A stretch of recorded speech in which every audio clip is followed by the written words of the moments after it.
ఉత్తరాదిని చలి చంపేస్తుంది. చలి పంజాతో పలు రాష్ట్రాల్లో ఉష్ణోగ్రతలు దారుణంగా పడిపోతున్నాయి. చలి తీవ్రతకు ఢిల్లీ, యూపీ, జార్ఖండ్, పంజాబ్, హర్యానా, రాజస్థాన్, బీహార్లు చిగురుటాకులా వణికిపోతున్నాయి. దీంతో జనం ఇళ్ల నుంచి బయటకు రావాలంటే భయపడిపోతున్నారు. ఇటు దట్టమైన పొగమంచుతో జార్ఖండ్లోని గర్వా, పలాము, లాతేహార్, చత్రా, హజారీబాగ్ జిల్లాలకు ఆరెంజ్ అలర్ట్ జారీ చేసింది ఐఎండీ.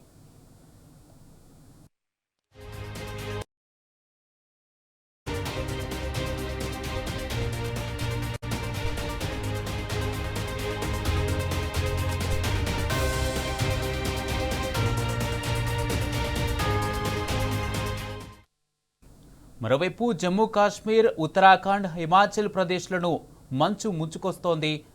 హిమపాతం కారణంగా కీలక రహదారులు మూతపడ్డాయి. కాశ్మీర్ లోయలో మంచు తుఫాను ధాటికి జనజీవనం స్తంభించింది. దట్టమైన పొగమంచు కారణంగా విమానాలు, రైళ్ల రాకపోకలకు తీవ్ర అంతరాయం కలుగుతోంది. పలు విమానాలు రద్దు కాగా మరికొన్ని ఆలస్యంగా నడుస్తున్నాయి.